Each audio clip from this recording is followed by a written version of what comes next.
다니엘서 5장입니다.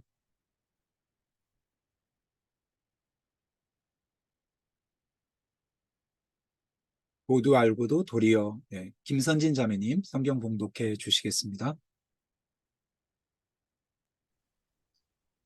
다니엘이 왕에게 대답하여 가로되 왕의 예물은 왕이 스스로 취하시며 왕의 상급은 다른 사람에게 주옵소서. 그럴지라도 내가 왕을 위하여 이 글을 읽으며 그 해석을 아시게 하리이다. 왕이여, 지극히 높으신 하나님이 왕에 붙인 느부갓네살에게 나라와 큰 권세와 영광과 위엄을 주셨고 그에게 큰 권세를 주셨으므로 백성들과 나라들과 각 방언하는 자들이 그의 앞에서 떨며 두려워하였으며 그는 임의로 죽이며 임의로 살리며 임의로 높이며 임의로 낮추었더니 그가 마음이 높아지며 뜻이 강팍하여 교만을 행함으로 그 왕위가 패한 바 되며 그 영광을 빼앗기고 인생 중에서 쫓겨나서 그 마음이 들짐승의 마음과 같았고 또 들나귀와 함께 거하며 또 소처럼 풀을 먹으며 그 몸이 하늘 이슬에 젖었으며 지극히 높으신 하나님이 인간 나라를 다스리시며 자기의 뜻대로 누구든지 그 위에 세우시는 줄을 알기까지 이르게 되었나이다. 벨사살이여, 왕은 그의 아들이 되어서 이것을 다 알고도 오히려 마음을 낮추지 아니하고 도리어 스스로 높여서 하늘의 주제를 거역하고 그 전 기명을 왕의 앞으로 가져다가 왕과 귀인들과 왕후들과 빈궁들이 다 그것으로 술을 마시고 왕이 또 보지도 듣지도 알지도 못하는 금, 은, 동, 철과 목, 석으로 만든 신상들을 찬양하고 도리어 왕의 호흡을 주장하시고 왕의 모든 길을 작정하시는 하나님께는 영광을 돌리지 아니한지라. 이러므로 그의 앞에서 이 손가락이 나와서 이 글을 기록하였나이다. 기록한 글자는 이것이니 곧 메네 메네 데겔 우바르신이라. 그 뜻을 해석하건대 메네는 하나님이 이미 왕의 나라의 시대에 세워서 그것을 끝나게 하셨다 하미요. 데겔은 왕이 저울을 달려서 부족함이 배었다 하미요. 베레스는 왕의 나라가 나뉘어서 메대와 바사 사람에게 준 바 되었다 함이니이다. 이에 벨사살이 명하여 무리로 다니엘에게 자주옷을 입히게 하며 금 사슬로 그의 목에 들이우게 하고 그를 위하여 조서를 내려 나라의 셋째 치리자를 삼으니라. 그날 밤에 가데아 왕 벨사살이 죽임을 당하였고 메대 사람 다리오가 나라를 얻었는데 때에 다리오는 62세였더라. 아멘. 아멘, 아멘. 벨사살 왕 이야기입니다. 지난주에 우리가 가든5에서 좋은 시간을 보냈고 잠깐 나누었지만 조금 더 자세하게 나누기 위해서 오늘 이 본문을 다시 선택했습니다. 오늘의 그림컷 보시겠습니다. 함께 어우러지면 좋음은 더 강해집니다. 존재하는 하나하나 그 자체로도 좋지만 더불어 있는 모습이 더 좋습니다. 다음이요. 우리가 선을 행하되 낙심하지 말아야겠습니다. 포기하지 않으면 때가 이르면 거두게 될 것입니다. 선을 행하고 열매 맺는 시간은 기쁨이기 때문입니다. 우리 형제자매들 그런 열매 맺는 시간이 되기를 소망합니다. 다음 그림이요. 아름다운 항해를 이루어가는 우리 포도나무 교회 형제자매들을 축복합니다. 망망대해와 같지만 목표를 향해서 아름다운 향해를 이어갈 수 있는 우리가 되기를 소망합니다. 오늘 말씀을 같이 나누려고 하는데요. 이 다니엘 그 직전장 그리 아니하실지라도 불목불에 우리를 던진다 할지라도 거기서 하나님 우리를 건져내시지 않는다 할지라도 우리는 하나님을 신뢰하겠습니다. 하나님께 우리들의 모든 것을 맡겼습니다. 우리는 하나님을 신뢰합니다. 죽든지 살든지 우리는 하나님 앞에 있습니다. 그 어떤 것도 우리를 무너뜨릴 수 없습니다. 죽음도 기꺼이 죽겠습니다. 하나님이 우리를 살리신다면 좋고 그리 아니하실지라도 우리는 하나님을 신뢰합니다. 이런 믿음이 필요하죠. 다니엘의 세 친구의 믿음이었습니다.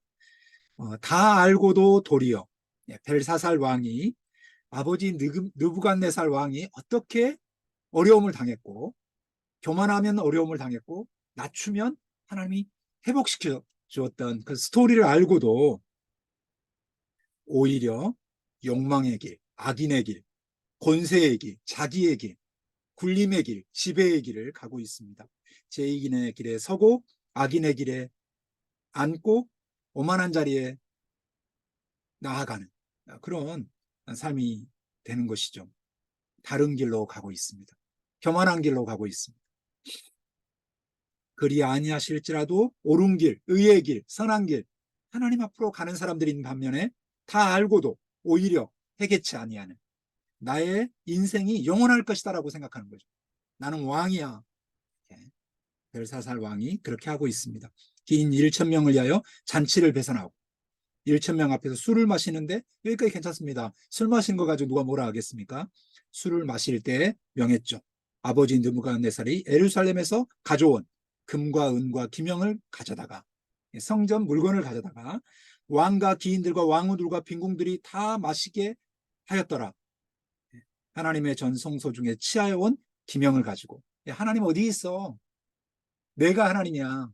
다 마셔. 아무 일 안 일어나. 우리가 술을 마시고 금, 은, 동, 철, 목, 석으로 만든 신들을 찬양하니라. 야, 하나님 어디 있어? 야, 이 금이, 은이, 동이, 나무가, 돌이 하나님이야. 그때 사람의 손가락이 나타나서 왕의 촛대 맞은편 분벽에 글자를 썼죠. 손가락을 봤죠. 예, 즐기던 빛이 변했고 그 생각이 번민하여 넓적다리 마디가 녹는 듯하고 무릎이 서로 부딪혔다고 했어요. 예, 두려워 떨었습니다. 왕이 크게 소리하여 술객과 갈대아 술소와 점장인을 불러오라 가죠. 좀 제발 해석해봐라.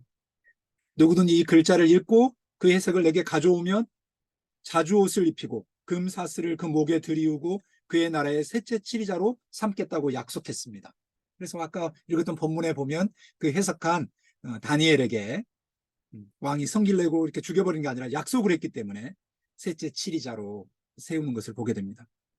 벨사살 왕이 그렇게 말했지만 크게 번민했고 낯빛이 변화했고 옆에 있던 사람도 다 놀래고 있습니다.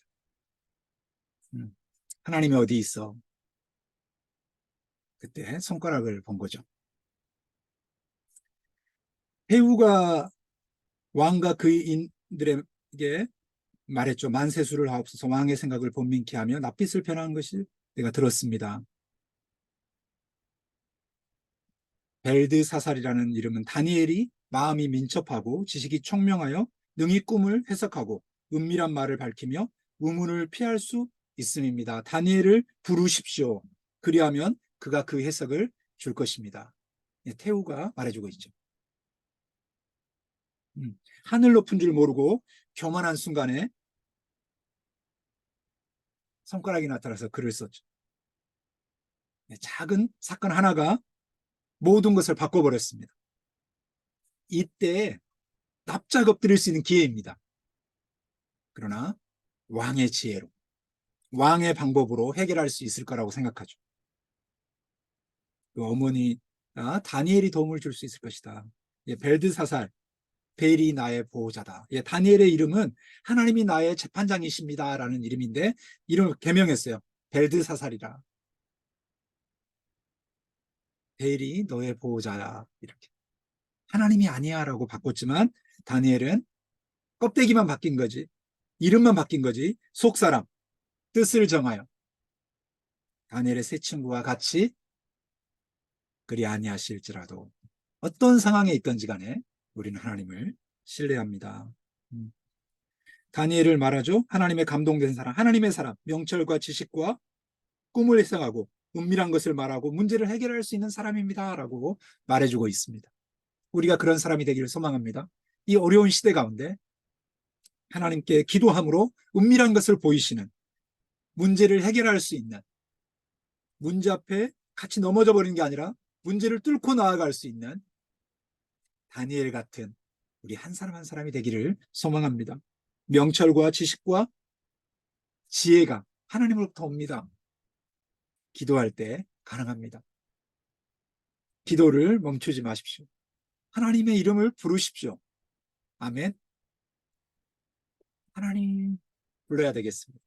문제가 많을수록, 어려울수록, 해결할 수 없는 일들이 우리 앞에 놓였을 때 모든 지혜를 주시고 지식의 근본이 되시는 그 하나님을 찾을 수 있는 사람들이 되기를 소망합니다. 그리고 주변 사람들도 알아볼 수 있도록 저기 민첩하고 지혜로운 누가 있습니다.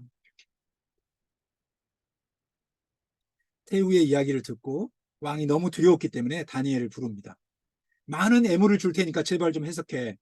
그랬더니 다니엘이 애물은 왕이 스스로 취하시며 왕의 상급은 다른 사람에게 주십시오. 나는 상관없습니다.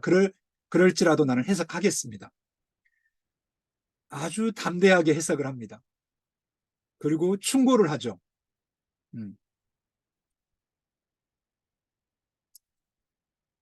어떻게 이런 일이 일어나는지 충고하기 전에 지혜로 느부갓네살 왕에게 일어났던 이야기들을 먼저 들려주죠.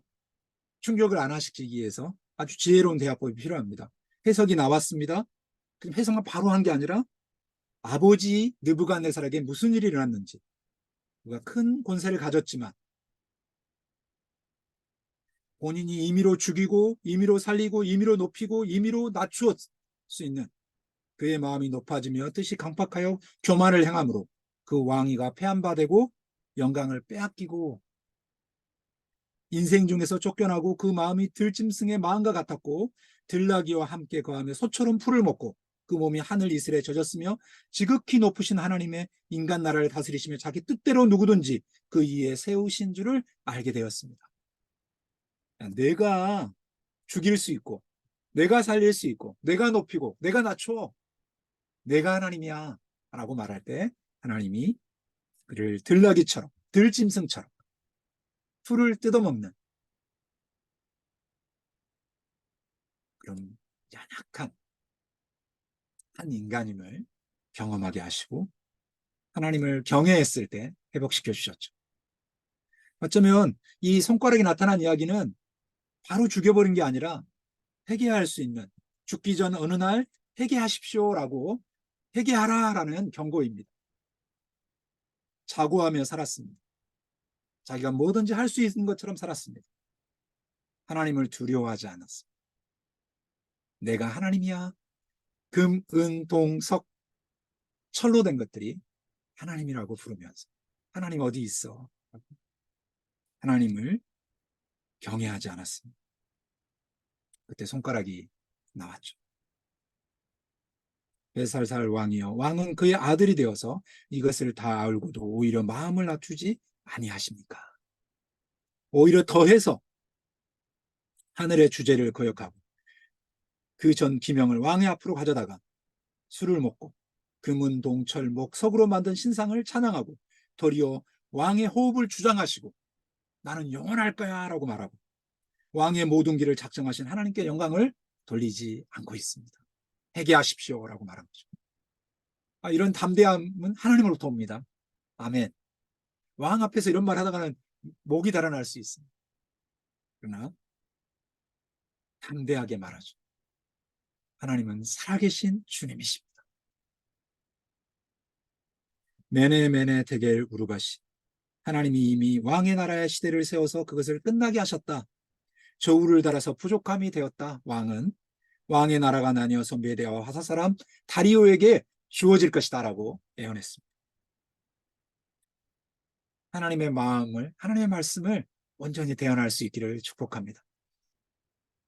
그리고 이 하나님의 말씀에 두렵고 떨림으로 받아들이면 인생은 회복될 수 있습니다.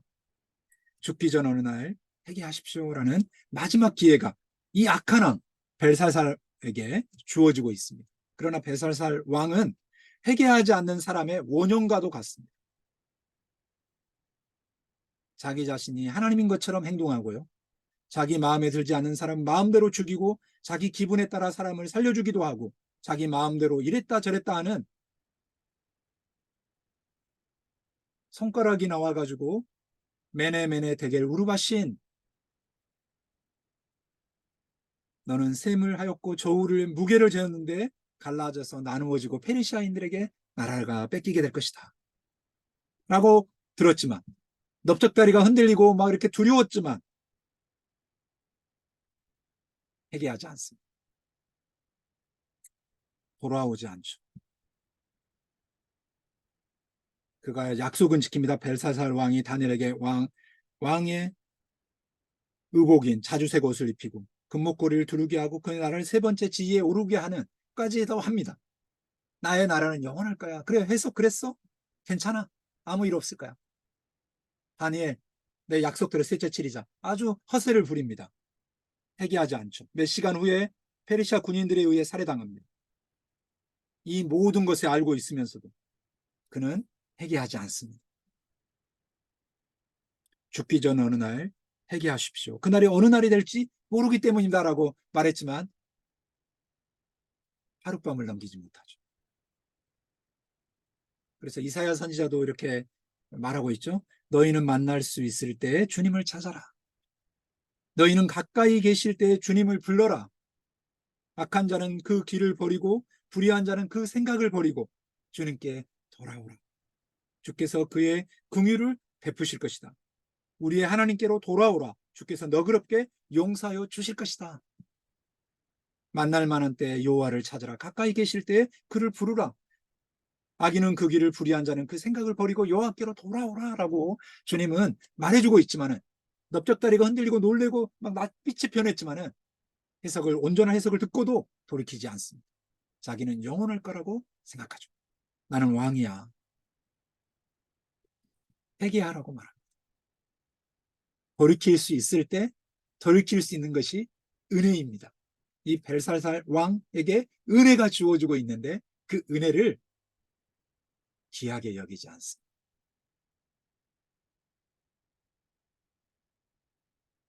세상에 있는 사건들이 통제 밖에 있는 것처럼 보일 때에도 하나님께서는 그의 완전한 계획에 따라서 주권적으로 모든 일을 이루어가고 그의 길과 그의 때에 인간의 역사에 막을 내리신다는 사실을 이 다니엘서를 통해서 들려주고 있습니다.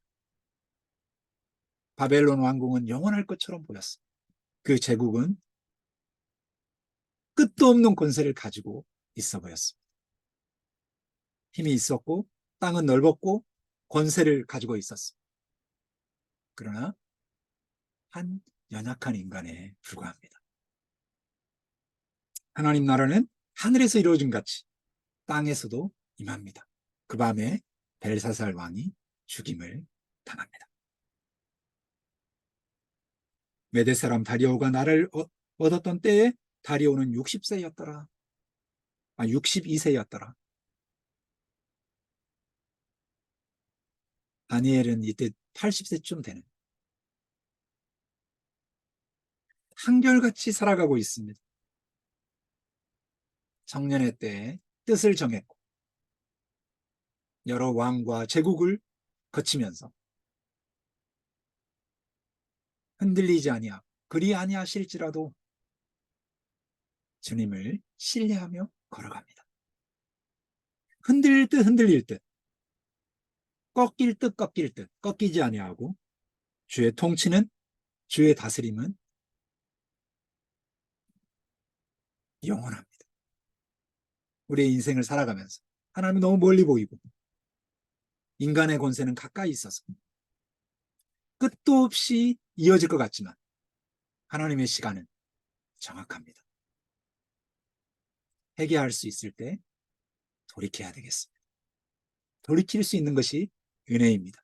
이 은혜를 차버린 벨사살 왕은 오늘 우리는 이 본문을 통해 보고 있습니다.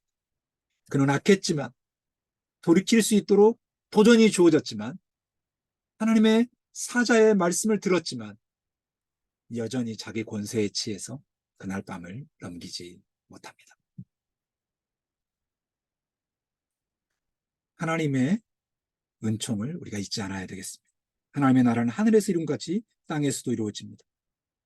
세상에 있는 사건들은 통제 밖에 있는 것처럼 보일지라도 하나님께서는 그의 안전한 계획에 따라서 주권적으로 모든 일을 이루어가고 계심을 믿고 신뢰하십시오. 그러니 누구든지 그리스도 안에 있으면 새로운 피조물이라 이전 것은 지나갔으니 보라 새 것이 되었도다. 예, 새 것이 될 수 있는 기회를 주시는 하나님. 돌이킬 수 있을 때 돌이키십시오. 그때 주님은 말하죠. 돌이킨 자에게 택하신 족속이요 왕 같은 제사장들이요 거룩한 나라요 그의 소유된 백성이니 어두운 데서 불러내어 그 의암 밑에 들어가게 하신 자의 아름다운 덕을 선전하게 하려 하심이라. 네가 전에는 백성이 아니었지만 이제는 하나님의 백성이요 전에는 긍휼을 얻지 못하였지만 이제는 긍휼을 얻은 자니라. 아멘. 하나님께로 마음을 열었을 때, 하나님께로 나올 때 하나님은 우리를 새로운 피조물로 보라 새 것이 되었도다라고 말씀해 주십니다. 이 회개가 주는 이 아름다운 선물입니다. 혹시 넘어졌습니까? 다시는 일어날 수 없을 것 같은 두려움이 있습니까? 크고 두려우신 하나님께 나아가십시오. 주님은 여전히 우리를 기다리고 계시고 우리에게 축복을 주기를 원하시는 하나님이십니다. 다니엘의 하나님, 우리의 하나님이 되십니다. 아멘. 다 알고도 도리어 악해져가는 이 시대에 한탄하지 마시고 소수인 것 같지만 하나님의 주권과 역사를 바라보며 우뚝 서 있는 하늘의 별처럼 빛나는 포로의 신분이지만 왕을 뛰어넘어서 왕의 권세로 하나님의 마음을 나누는 이 다니엘처럼 하늘에 빛나는 별처럼 우리도 그렇게 살아갈 수 있기를 축복합니다. 다음 주에는 다니엘 6장 알고도 다 알고도 하나님을 경외하는 다리오 왕 시대에 다니엘은 어떻게 또 새로운 시대에 하나님께 은혜를 얻고 있는지 함께 살펴보도록 하겠습니다. 기도하시겠습니다. 이제는 우리 주 예수 그리스도의 은혜와 하나님 아버지의 무한하신 사랑과 성령의 능력 안에서 하나님을 바라고 하나님을 부르고 하나님께 나아가는 우리 형제자매들 위해 이제로부터 영원토록 함께 하시기를 축원하옵나이다. 아멘.